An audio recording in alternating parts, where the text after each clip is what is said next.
oramos em nome de Jesus. Amém e amém, Jesus. Glória a Deus. Meus irmãos, eu convido para abrirmos a palavra de Deus no livro do profeta Isaías, no capítulo 40, a partir do versículo 28 até o 31. Posteriormente, lá no meio da mensagem, nós vamos ler também o 27, mas agora vamos ler do 28 ao 31. Hoje quero falar com vocês sobre a importância de esperar em Deus. Porque esperar é algo presente na Bíblia, mas esperar é algo ausente na vida de muitos cristãos. Então o texto diz assim, Isaías 40, a partir do versículo 28. Será que você não sabe? Nunca ouviu falar? O Senhor é o Deus eterno, o Criador de toda a terra. Ele não se cansa, nem fica exausto. Sua sabedoria é insondável. Em outras palavras, ninguém consegue explicar a sua sabedoria. Ele fortalece ao cansado e dá grande vigor ao que está sem forças. Até os jovens se cansam e ficam exaustos, e os moços tropeçam e caem. Mas aqueles que esperam no Senhor renovam as suas forças. Voam bem alto como águias, correm e não ficam exaustos, andam e não se cansam. O capítulo 40 do profeta Isaías contrasta a grandiosidade de Deus com a fragilidade humana e a inutilidade dos ídolos. Nós vamos ver a fragilidade do ser humano nos versículos de 6 a 8 e a debilidade ou a inutilidade dos ídolos dos versículos de 18 a 20. Agora a pergunta é, como é que esse frágil grupo de remanescentes judeus pôde retornar para a sua terra e restabelecer novamente a nação? E nós vamos ver que o Senhor irá à frente dele e abrirá o caminho. Está nos versículos de 3 a 5, só assim. É interessante que em Mateus capítulo 3, versículo 3, ele aplicou esta promessa a João Batista, como aquele que prepara o caminho para a chegada do Messias. Agora, a profecia nos versículos de 9 a 17, diz que não olhem para si mesmos, olhem para o seu Senhor. Ele é o Criador do universo. Ele pode fortalecê-los e sustentá-los. Então, nos versículos de 28 a 31, nós vamos ver as promessas de Deus. O que está vendo neste capítulo 40 de Isaías? Vocês vão perceber que lá no primeiro versículo diz, consolem, console o meu povo. Por quê? Porque os judeus estavam no exílio da Babilônia. Eles estavam distantes da sua terra. Estavam desanimados e deprimidos. Eles estavam com muita saudade dos bons tempos passados. Eles tinham desejo de adorar novamente no templo. E eles estavam ansiosos por uma vida diferente. Só que agora eles estavam no meio de estranhos, debaixo da servidão, estavam no cativeiro. E lá na Babilônia, como diz o Salmo 137, eles penduraram as suas harpas, pois eles perderam a vontade de cantar.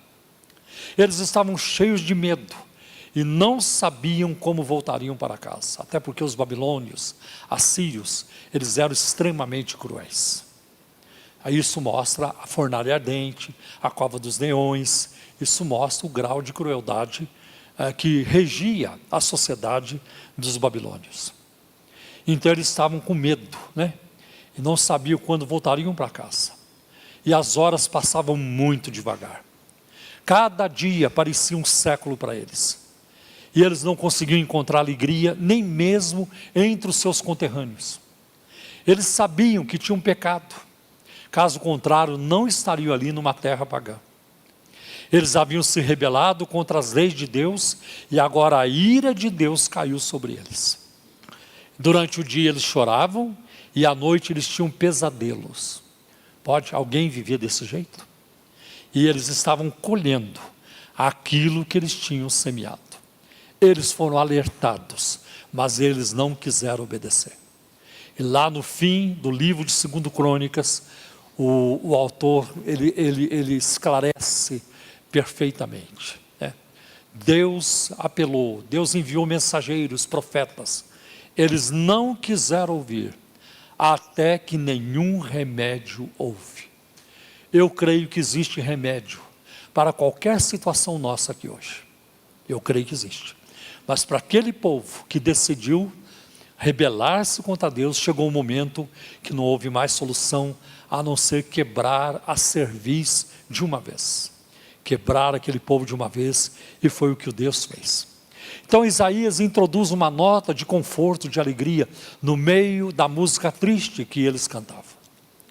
Os profetas geralmente denunciam, exortam as pessoas. Os profetas geralmente pegam pesado por causa dos pecados e da apatia, do relapso do povo. Mas agora Isaías estava trazendo um bálsamo para os seus espíritos quebrantados, pois eles já tinham confessado e se arrependido dos seus pecados. Não haverá paz na alma sem perdão dos pecados. Se você é uma pessoa que está aqui nesta manhã, neste recinto, ou que me acompanha pela internet e vive em pecado, com certeza, eu falo com 100% de certeza, você não tem paz. Pode você ser crente ou um descrente, você não tem paz e não vai ter paz.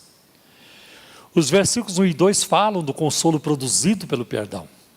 Os versículos de 6 a 8 falam da brevidade da vida. O ser humano é como a relva, que murcha com facilidade. As soluções para os problemas do ser humano não estão dentro dele, como muitos querem fazer você saber, fazer você acreditar. Acredite em você, acredite na sua energia interior, acredite nos seus sonhos, acredite nos seus propósitos, na sua garra. Tudo isso é fracasso, porque não existe solução para nós dentro de nós. A solução vem do alto, a solução é de Deus e sempre será. A brevidade da nossa vida, nós temos inúmeros exemplos. Quem é que não se lembra? Os mais antigos aqui, os mais novos acho que não eram nascidos, mas o Ayrton Senna, que era um campeão, foi a maior expressão automobilística no esporte brasileiro, nessa categoria. Quando ele entrou lá para disputar mais uma corrida em Imola, na Itália, ninguém sabia. Havia alguns indícios, alguns mostram que ele estava triste, que ele estava muito pensativo, mas não dava para prever. Se ele tivesse certeza que morreria naquela manhã, ele não entraria na corrida. Não, vou passar para o meu substituto. Mas nem ele sabia que naquele dia a sua vida se findaria. Assim é com todos nós. Ninguém sabe o momento. Nós somos uma relva, nós somos uma planta, e das mais fracas que existem, que de manhã está bonita e viçosa, ao meio-dia já passou. Por isso que nós precisamos nos apoiar em Deus, que é eterno, que nunca vai passar. Ele sim, Ele pode nos sustentar por toda a eternidade.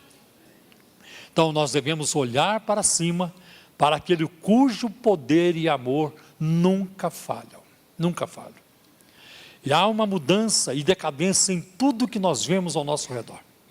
Por isso a nossa esperança está em Deus, com quem nós temos a solução para todos os nossos problemas, dores e aflições. Eu nunca ouvi um teólogo, eu nunca ouvi um pregador, um pastor pregar. Então, irmãos, Deus resolve quase todos os problemas. Tem um que não, mas isso aí não faz diferença na nossa vida. Deus tem poder para resolver todos.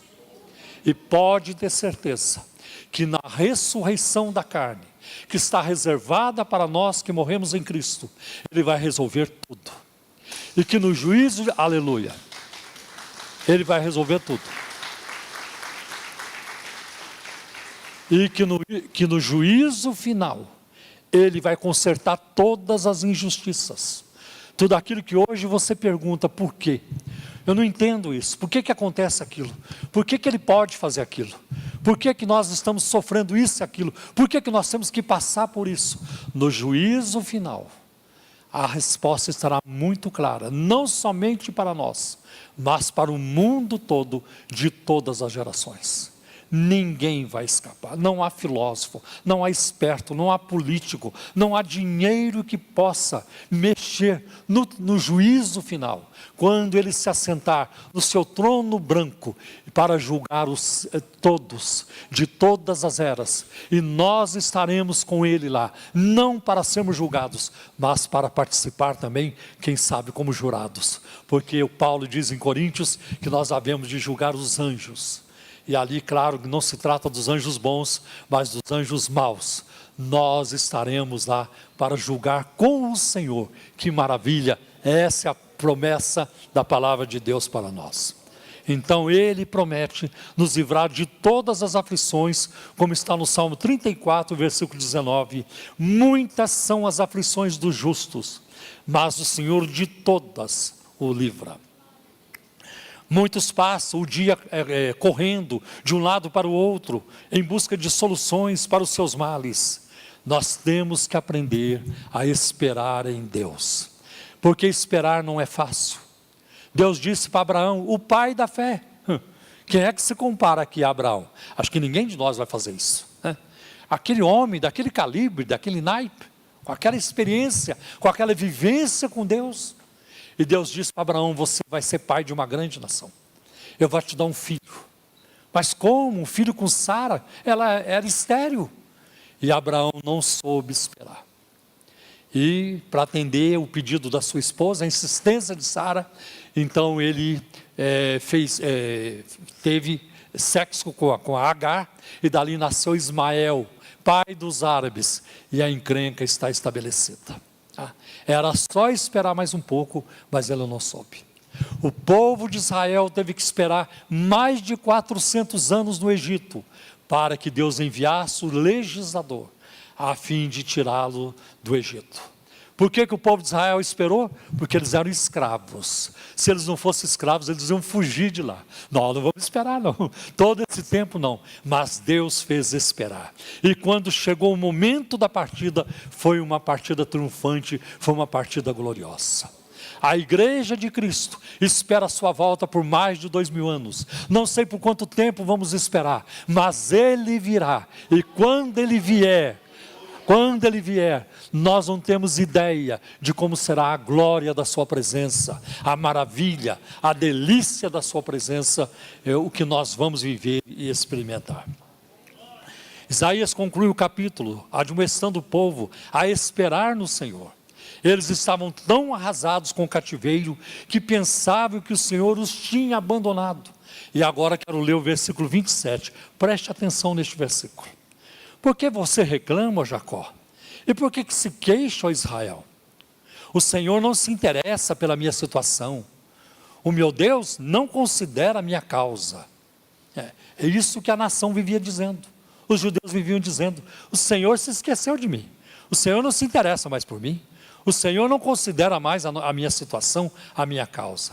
Isso era verdade? Não, isso não era verdade. O aspecto imperfeito dos verbos aqui, iniciais, destaca o processo constante dessas afirmações negativas. Não era uma declaração que os judeus faziam assim, sem pensar, sem refletir, escapou. Não, eles viviam dizendo isso continuamente.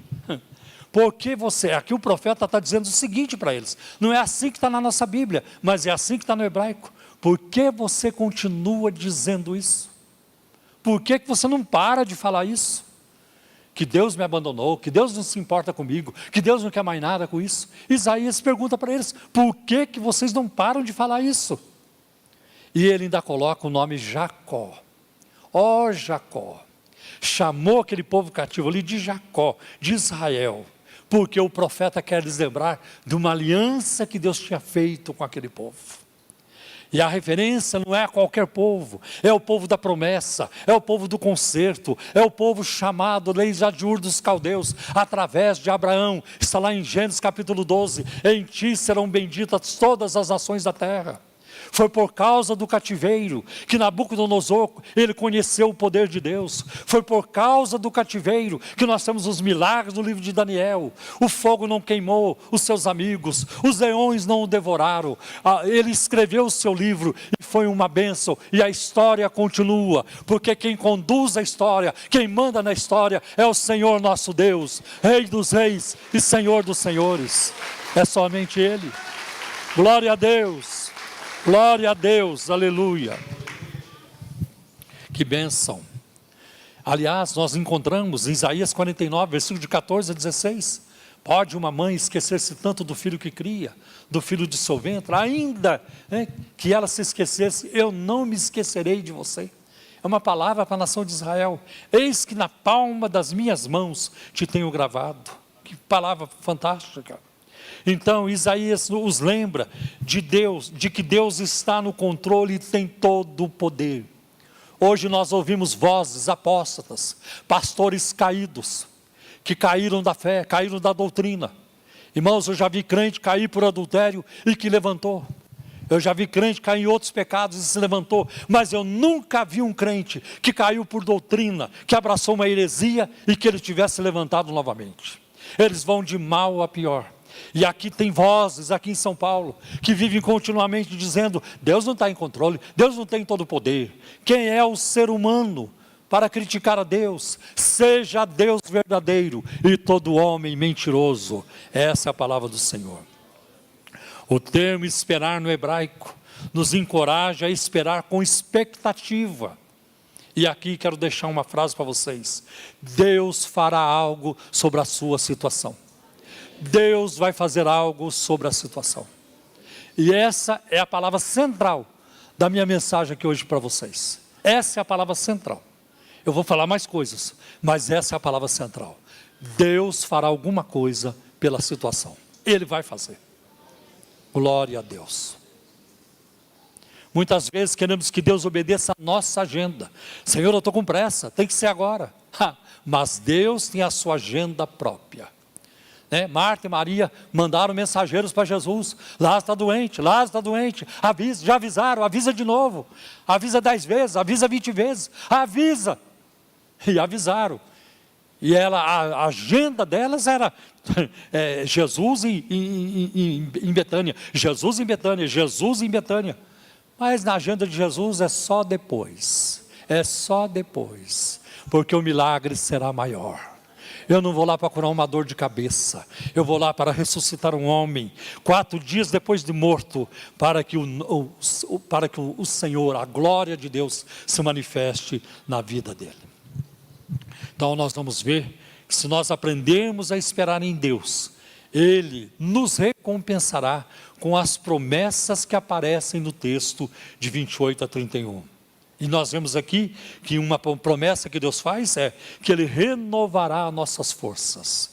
Isso, meus irmãos, significa poder sobre a tentação. Aqui Ele está falando de um certo tipo de força. Não se trata de força física, não é isso. Mas Ele está falando de força interior, de força moral. Por quê? Porque o povo a quem Isaías se dirigia precisava desse tipo de força. O cativeiro havia produzido desânimo, amargura, devido às injustiças, maus tratos e sofrimentos. E eles estavam assim, abalados.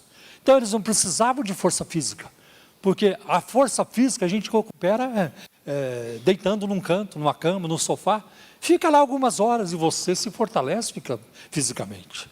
Mas eles precisavam de força moral, força interior, força espiritual, força emocional. É nessa área que Deus disse para eles, prometeu, eu vou renovar a força de vocês. Nós vivemos num mundo difícil, meus irmãos. O mundo, a carne e Satanás nunca cessam de nos atacar. A batalha dentro e fora de nós nunca cessa. Mas nós não estamos sós. O verbo renovar aqui significa que Deus continuará trabalhando em nós. Estou falando hoje para pessoas que não oram, para pessoas que não leem a Bíblia. Eu digo isso com todo respeito, mas eu preciso dizer, porque você não pode continuar nessa situação. Estou falando para pessoas que não sentem nenhuma necessidade de serem cheias do Espírito Santo, e nem buscam isso, nem pedem isso. Estou falando hoje a pessoas aqui dentro também, e com todo respeito, repito, que não têm a menor preocupação com as almas que estão indo para o inferno. Elas nem oram pelas almas, elas nem fazem parte da agenda delas. Para muitos crentes hoje aqui, o que impera é celular, é mídias sociais, é videogame, é tudo isso. Mas nós somos chamados para coisas mais elevadas. Nós somos chamados para coisas maiores. E se Deus te chamou, se um dia a graça de Deus te alcançou, e eu creio que alcançou, é para que você viva um outro estilo de vida. Um estilo de vida cheio do poder de Deus, dando frutos para Deus. É nesse sentido. Nós precisamos do poder de Deus diariamente por causa do poder do pecado. O pecado exerce um poder enorme sobre a nossa vida e o pecado é muito forte. O pecado é algo forte demais, um vício escravizador. São como algemas, são como garras, são como ferrolhos de ferro. Essa é uma coisa terrível. Paulo diz em 1 Coríntios 10, versículo 13, que nós seríamos tentados, mas em cada tentação, Deus daria o escape. Ninguém seria tentado além das suas forças. E nós não vamos conseguir a vitória pelo braço da carne. Muitos crentes tentam vencer o pecado pelo esforço próprio. Eu vou conseguir. Não vai. Não vai. Não se vence o pecado, a não ser pelo poder do Espírito Santo. Sem orar, sem você jejuar, sem buscar a Deus, e não precisa entrar na neura. Não, é com paz, é com alegria, com esperança. Às vezes nós caímos, o Senhor nos levanta, aí prosseguimos a caminhada, mas que Deus livre você e eu de um falso arrependimento. Que Deus nos livre de um falso arrependimento. O que é um falso arrependimento? Quando você chora por causa dos seus pecados. Quando você ouve uma pregação e chora. Quando você ouve uma música que tocou seu coração, você chora. Isso, por enquanto, não é arrependimento verdadeiro. Eu vou dizer para você, o que é o arrependimento verdadeiro? Não é chorar, é parar de pecar. A hora que você parar de pecar, aí sim, aí você pode começar a crer, o Espírito Santo está me dando forças para eu vencer as tentações. Nós não podemos viver reféns da tentação, do mal, do pecado, dos sentimentos ruins dentro de nós. Nós não podemos viver reféns de melindre, de fofocas, de tudo aquilo que não presta, de inveja, de orgulho, de tudo isso. Que Deus nos livre de nós mesmos, daquilo que está dentro de nós. E que Cristo impere na nossa vida, que Ele seja o Rei no nosso coração, na nossa mente e na nossa alma, e que o Espírito Santo tome total controle de você e de mim, para nós vivermos uma vida agradável aos olhos de Deus. Que Deus nos ajude nisso. Só se vence pelo poder do Espírito. Olha o que está em Romanos 8,37. Mas em todas essas coisas, somos mais do que vencedores, por meio daquele que nos amou. Como é que você pode ser vencedor? Só por meio daquele que te ama. Porque Jesus quer a sua vitória. Jesus quer você bem. Jesus quer você crescendo. Jesus quer você feliz. Jesus quer você feliz. Muito melhor do que chegar diante de Jesus o tempo todo. O tempo todo, né? Senhor, perdoa minhas multidões de pecado. E perdoa minhas multidões de pecado. É melhor chegar diante de Jesus. Graças te dou, Senhor. Graças te dou. O Senhor tem me guardado. Eu não estou dizendo que crente não peca, mas tem pecados que são demais, são reincidentes, e o crente não para, e você precisa largar essas coisas, para você viver uma vida frutífera no Espírito Santo. Olha o que diz Gálatas 5,17, o Espírito luta contra a carne, graças a Deus. Se dissesse aqui, o crente luta contra a carne, se colocar o seu nome aqui, o meu, o Paulo Romero, luta contra a carne é forte demais, a carne, o peso do lado de lá é enorme, eu não vou ter condições, mas não sou eu quem luta, o Espírito luta contra a carne, o Espírito que habita dentro de mim, e que habita dentro de você, ele está alerta, ele está atento, ele está vigilante, e ele tem poder de derrotar a carne na sua vida, com toda certeza. Submita-se ao Senhor, isso vai te ajudar poderosamente. O Senhor também nos dá poder sobre a depressão, subiremos com asas como águias. Há muitos altos e baixos na vida de inúmeras pessoas. Aliás, o hino que nós cantamos, que a Selma ali nos explicou de uma maneira muito bonita, muito bem feita, tem altos e baixos, né? E eu falei, olha, já está adiantando a minha pregação, né? Então a nossa vida tem altos e baixos em tudo. É nas emoções, é na família, é nas finanças. Tem época que o dinheiro está ali, opa, vamos gastar. Tem época que o dinheiro falta. Meu Deus, como é que vai ser agora? E a nossa cultura competitiva em que vivemos, ela pode causar depressão. As pressões do dia a dia, o senso de insegurança gerado pela violência, a multiplicação da corrupção e da impunidade no nosso país. Gente, não tem tamanho, é uma coisa absurda. A injustiça social, os escândalos. Tem escândalos na sociedade, tem, mas nas igrejas evangélicas, as igrejas se tornaram fábricas de escândalos, e assim numa produtividade muito alta, né? Numa escala muito alta, produz muito, né? Produz muito, tudo isso nos afeta, e precisamos saber como administrar isso. No meio do caos e desespero, Deus pode operar e nos dar asas para voarmos acima das situações. A águia não vai morrer no chão, ela sobe às alturas, acima da tempestade, e ela enxerga ao longe, e ela está em contato constante com o sol. Assim sejamos nós também. A depressão pode pegar qualquer um, como pegou um grande profeta da Bíblia, o profeta Elias. Depois de uma vitória no Monte Carmelo, que derrota enorme Deus impôs aos profetas de Baal e Azera através de Elias, mas ele fugiu depois, entrou em depressão numa caverna, e foi preciso Deus enviar um anjo para lá ministrar, trazer comida para ele. Olha, Deus não repreendeu Elias, né? Não, Deus não culpou Elias pela sua depressão de maneira alguma, né? Pelo contrário, Deus o ajudou. E às vezes também a depressão surge por desordens físicas ou químicas no nosso corpo. Deus não condenou Elias por causa da depressão, mas o ajudou. Pense no progresso de hoje. Olhe como a tecnologia se multiplicou. Hoje nós temos viagens espaciais, medicina avançada, shoppings, praças de alimentação, telefonia avançada, internet, computador, máquina de escrever, já era, né? Estradas, carros avançados, tudo hoje está tudo mais, né? Muito mais avançado. Nós deveríamos ser uma geração feliz, mas não é o que acontece. Eu me lembro, na década de 60, 50, muito pouco eu lembro, mas 60 eu já lembro. Nós não tínhamos eletricidade. Se você pegar São Paulo, lá de 1900, também não tinha.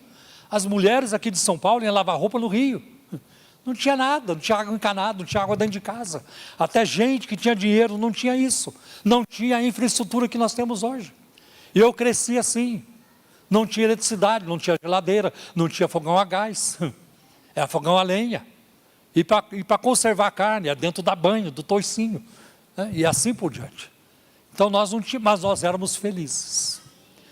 Nós podíamos sentar na rua, ficar na calçada de casa, ninguém chegava para tomar nada da gente, ninguém chegava para matar, nada disso. Era contar causo, é causo mesmo, é com U, né? Era contar causa e tanta coisa. Eu mesmo, a turminha assim, ficava em volta de mim. Conta uma história aí, Paulo. Conta uma história. Eu ia contando história para a turma. Que eu lia, ouvia, aprendia e assim por diante. Nós não tínhamos isso. A geração de hoje é uma geração infeliz, que suicida, que se mata, que mata os outros. A indústria do terrorismo. Tem tanta coisa hoje que é complicado para a nossa vida, né? Ainda somos atacados pela depressão, apesar de tudo isso. Só Deus pode resolver isso para nós. Você quer ser feliz? Só em Jesus. Só em Jesus. Mas também nós vemos aqui que Ele nos dá poder sobre as emergências da vida, sobre a correria da vida, porque diz, correrão e não se cansarão. Chega a hora em que a pessoa tem que correr. Cedo ou tarde, momentos de desespero virão sobre nós. Eu digo para a turma que passa aí, na quarta-feira, quando a gente convida para orar, um ou outro nos trata com desrespeito, nos trata com raiva, né, dizendo eu não quero, eu não preciso. Quando eu tenho a chance, eu digo para ele, para a pessoa: hoje você não precisa de um milagre, mas um dia você vai precisar. Todo ser humano um dia vai precisar de um milagre. Ninguém escapa, todo ser humano. Então, ele nos dá poder sobre a correria da vida também. Então chega a hora em que a pessoa tem que correr, cedo ou tarde. Momentos de desespero virão. E quando isso acontece, nós precisamos de paz e do poder de Deus. Paz no meio dos desafios. Em momentos assim, nos sentimos impotentes, vulneráveis, e o senso da nossa finitude bate forte em nós. Eu não consigo resolver isso. Aonde está a saída? Como é que vai ser? Olha, eu aprendi a fazer uma coisa há muito tempo. Eu aprendi em situações difíceis. Eu chego para Jesus e digo: eu quero ver como é que o Senhor vai sair dessa. Não é como é que eu vou sair, porque eu sou dele, porque o maior interessado na minha vida é Ele.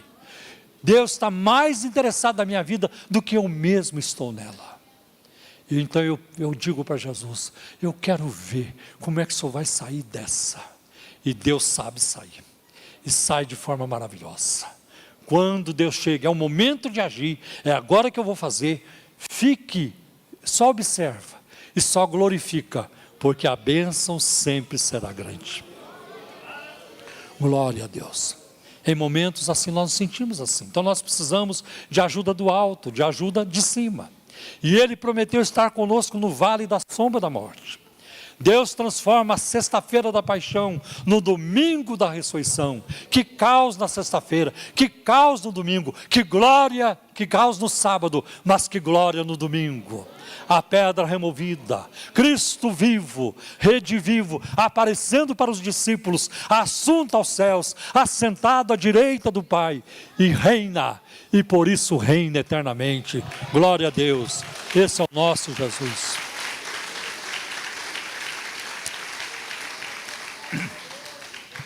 Isaías capítulo 61, versículo de 1 a 3, é um texto maravilhoso que me empolga.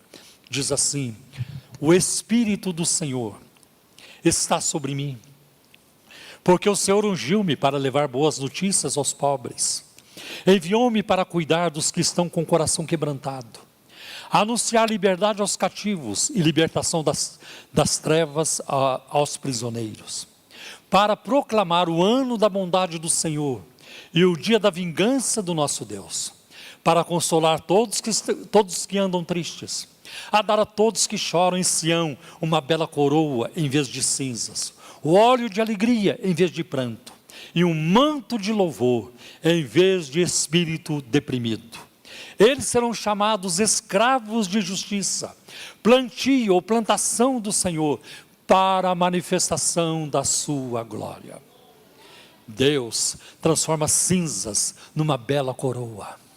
Deus transforma o pranto em óleo de alegria. Ele transforma o espírito deprimido em manto de louvor. As dificuldades são oportunidades de oferecer sacrifícios de louvor. Hebreus capítulo 13, versículo 5. Mas Deus ainda tem mais uma promessa aqui para nós. Ele nos dá poder sobre a monotonia, a rotina da vida. Eles andam e não se cansam. Andam e não se cansam. Porque nós temos que aprender a conviver com as tarefas rotineiras da vida. Muitos são heróis nas grandes lutas, mas fracassam nos detalhes do dia a dia. Deus pode ser glorificado nas pequenas coisas. Talvez você nunca vinha ser um Billy Graham, o pregador dos estádios, por décadas. Maior pregador talvez do século, ninguém nunca pregou para mais gente do que ele, pessoalmente falando. Mas você talvez não vai ser um Billy Graham. Isso vai te sentir miserável, isso vai tornar você uma pessoa deprimida. Mas eu queria ser o Billy Graham, mas eu queria ser o cantor tal, eu queria ser aquele fulano tal. Seja aquilo que Deus quer que você seja. Você já é feito à imagem de Deus. Por que você quer ser a imagem do Billy Graham? Por que você quer ser a imagem do Hernandes Dias Lopes? Por que você quer ser a imagem de outro? Você já é a imagem de Deus, o Deus deles, o maior de todo. A imagem de Cristo em nós. É isso que importa. E aquilo que vier para a sua vida para fazer, faça. faça. Eu lá no início da minha fé, eu admirava muito também tudo isso. Mas todos eles têm lutas. Se você pegar os grandes pregadores, tem lutas. Se você pegar os grandes líderes do Brasil hoje, que estão na mídia, que tem televisão e tudo isso, a vida deles é uma desgraça. Porque muitos deles estão ensinando heresias, estão no pecado, estão fazendo coisas terríveis, abomináveis diante de Deus. Eu quero o lugar deles, Deus me livre. Eu quero estar nos pés de Jesus, nos pés do Senhor. Ali é o lugar da vitória, da bênção, da comunhão e da intimidade com o Senhor. É o que nós devemos buscar sempre. Glória a Deus. Deus se alegra da nossa perseverança e da nossa fidelidade. Isso é o mais importante. Isso é o mais importante. Eu vejo, terminando a nossa reflexão, eu vejo aqui uma progressão. Eu vejo 4 verbos importantes: esperar, caminhar, correr e voar. Esperar, caminhar, correr e voar. Antes de tudo, você tem que passar pelo primeiro verbo, vai ter que esperar. Vai ter que esperar, vai esperar. Vai esperar. Conheço pessoas que tentaram vestibular várias vezes, não passaram. Teve um momento que a pessoa pensou de mudar o rumo na vida. Não, acho que eu vou fazer vestibular para outra coisa. Era vestibular para medicina. E a pessoa tentava e não passava, tentava e não passava. De repente a pessoa achou assim: eu estou ficando velho, eu não vou conseguir passar no vestibular de medicina. Como é que vai ser? Mas ela passou. Esperou, mas passou. Abraham Lincoln esperou 7 eleições para se tornar presidente dos Estados Unidos, tornou-se um ícone na nação norte-americana. Então, vale a pena esperar. Espere em Deus, porque se Ele não te curar, se Ele não trouxer isso que você está buscando dEle, pode ter certeza que Deus já reservou coisas grandes, maiores, maravilhosas, das quais você e eu não temos ideia, sobre as quais nós não temos ideia. Que Deus nos abençoe, em nome de Jesus. Então, amém.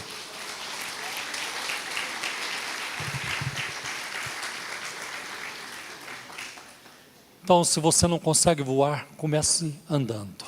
Ande. Andar é mais fácil. Não dá para correr, pastor. Eu sei. Eu acho que eu estou numa situação também que se eu der uma corrida, não vai fazer bem para mim. Então, comece a andar. Comece com pouco. Depois que você começar a andar e você vai acelerando os passos, é capaz de você, eu já posso correr. E você vai começar a correr. Isso é progresso na vida espiritual. E vai chegar um momento que não vai ficar só em correr, né? Você vai também voar.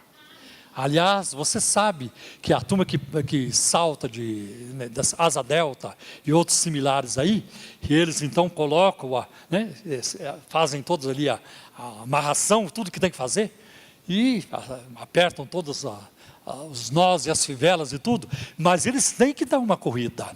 Eles não ficam parados e nem andam. Eles têm que ganhar impulso. Vai chegar um momento que você vai ganhar impulso. E quando Deus te dá o impulso, você vai voar. E vai voar, porque essa promessa do Senhor, levantarão asas como águia. Deus nos abençoe com essa reflexão, em nome de Jesus. Amém.